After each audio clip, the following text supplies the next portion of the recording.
So this is a stoichiometry tutorial by me, Wyatt Richards. So, what is stoichiometry? It's the quantitative relationships of reactants and products in a chemical reaction. To do this, you must understand, using math, how all aspects of the equation relate to each other. So this is the equation that you will use to go from grams of substance A to grams of substance B.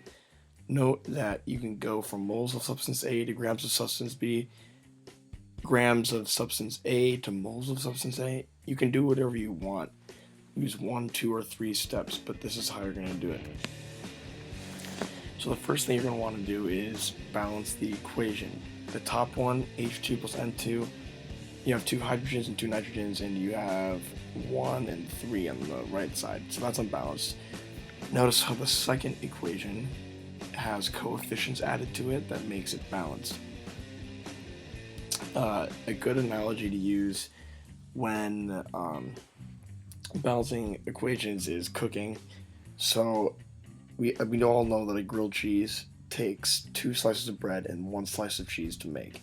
So you can just write that out as a balanced equation. You have 2 breads, 1 cheese equals 1 grilled cheese. It's a good way to think of balancing equations. So next thing we're going to find out after the equation is balanced is mole ratios.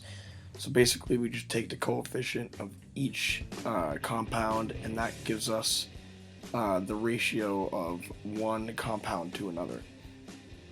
These ratios will help us convert from grams of the given substance to grams of the wanted substance. So the next thing we're going to do is calculate molar mass.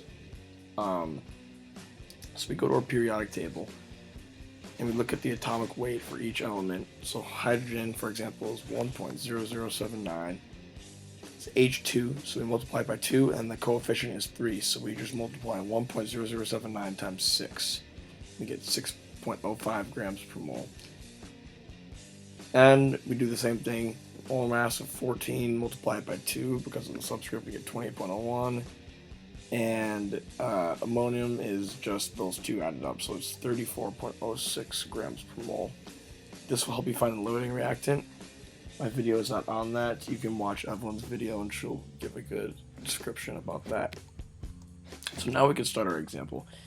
Notice how I included the equations that we're going to be using on the left and the molar mass, which we're going to, and the mole ratios, which we will be needing.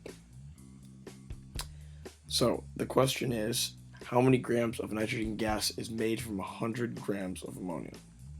So a rule of thumb is always starts with what's given. In the question, ammonia is given 100 grams of it, so we're going to start with that. So if we follow our equation, we're going to start by multiplying the molar mass of the given substance. So that is 34.06 as stated in the molar mass above in the balanced equation. That gives us 2.94 mole of ammonia. So then we're going to move on to the next equation, which involves multiplying the moles that we have by the molar ratio to get to moles of the substance that we are looking for. So we take the moles of the substance that we want, which is 1. We have 1 mole of N2 over 2 moles of the substance that we already have. This is because 2.94 moles of 2NH3 will cancel out with the 2 moles of the 2NH3, which will leave us with the moles for N2. So here, 2.94 times 1/2 equals 1.47 moles of nitrogen gas.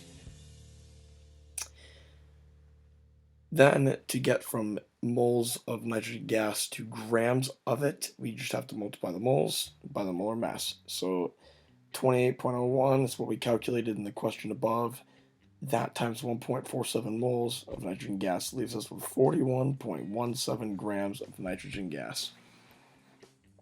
Now, a problem from grams of substance A to grams of substance B is the most difficult one you will have because it involves 3 steps instead of potentially 2 or 1.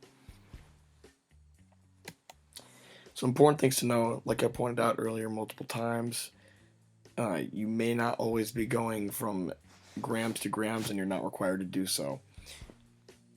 At the beginning, make sure that you have the equation balanced Miss Smockum might give you an unbalanced equation on the final, and you have to notice it and change it before you proceed with stoichiometry.